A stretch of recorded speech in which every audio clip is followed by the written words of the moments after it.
compounded ratio related questions தான் solve பண்ண போறோம். So find the compounded ratio of the following ratios. 3 questions வந்து நம்ம solve பண்ண போறோம்.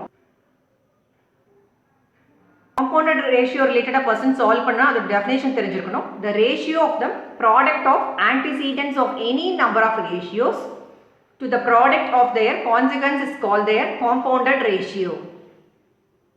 So example பாருங்க, the compounded ratio of 3 ratios. இங்க பாருங்க A is to B ன்றது ஒரு ratio, C is to D ன்றது ஒரு ratio, E is to F ன்றது ஒரு ratio.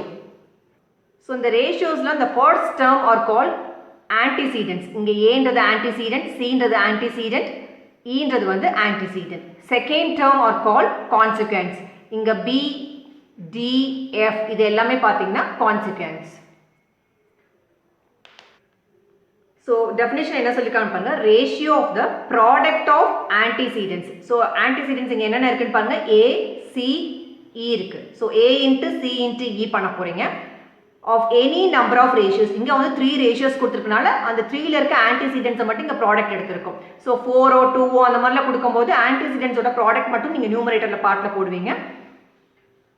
Of any number of ratios to the மறுபடி என்ன இருக்குன்னு பாருங்க, product of their consequence. So consequence அப்படின்னும்போது B, D, F அதோட product அதான் இங்க கீழே போட்டுருவோம், B into D into F.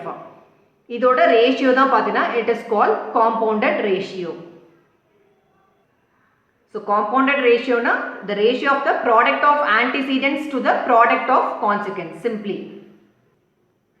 So the ratio 5 is to 7. So normally A is to B na A by B னு எழுதுவோம். So அதே மாதிரி தான் இங்க எழுத போறேன், which is 5 divided by 7. இங்க 9 is to 11 na 9 by 11.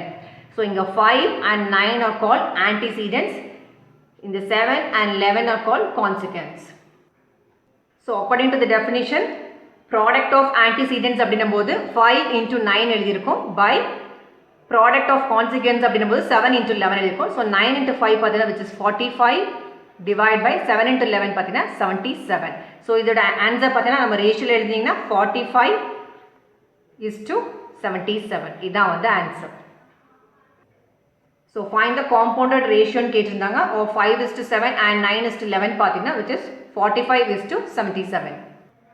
So இங்க பார்த்தீங்கன்னா 3 is to 4 ன்றது ஒரு ரேஷியோ, 7 is to 9 அதோட ratio, 8 is to 3 third ratio கொடுத்திருக்காங்க. So இந்த 3 is to 4 எப்படி எழுதலாம்னு பார்த்தீங்கன்னா 3 by 4 னு எழுதலாம். 7 is to 9 7 by 9 எழுதலாம். 8 is to 3 8 by 3 எழுதலாம். So இந்த product of antecedents அப்படின்னும்போது 3 into 7 into 8 by product of consequence எது 4 9 3 தான் consequence. So 4 into 9 into 3.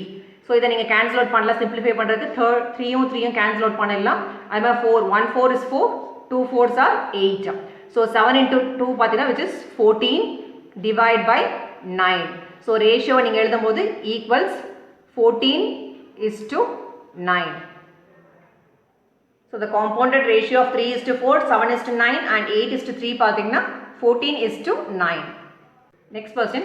Compounded ratio of A is to B, 4y is to 5z and 6y is to AB கொடுத்திருக்காங்க.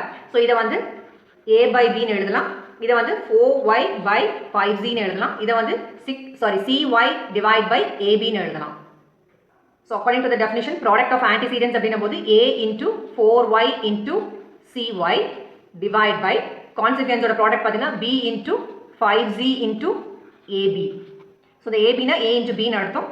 So எதாவது cross பண்ணலாம் அப்படின்னு பார்த்தீங்கன்னா இந்த ஏவும் இந்த ஏவும் cross பண்ணிடலாம். So numeratorல என்னென்ன இருக்குன்னு பாருங்க, 4 இருக்கு, then y into y, இங்கே y இருக்கு, இங்கே y இருக்கு, so y square, then இங்கே c இருக்கு, so c எழுதிக்கலாம், divide by, இங்கே நம்பர் 5 இருக்கு, so 5 எழுதிக்கலாம், இங்கே z இருக்கு, so z எழுதிடலாம், b 2 times repeat இருக்கு, b into b multiplicationல இருக்கு, so b square எழுதணும். So ரேஷியோல எழுதும்போது 4c y square is to 5z b square. So இந்த question ஓட ஆன்சர் பார்த்தீங்கன்னா compounded ratio 4c y square is to 5z b square. So இப்போ மறுபடியும் definition read பண்ணி பாருங்க. The ratio of the final நம்ம ரேஷியோல தான் நம்ம ஆன்சர் பண்ண compounded ratio the ratio of the product of antecedents of any number of ratios. நம்ம 2 ratios example பார்த்தோம், 3 ratios வச்சும் example பார்த்தோம். To the product of their consequence is called their compounded ratio. Thank you so much for watching this video.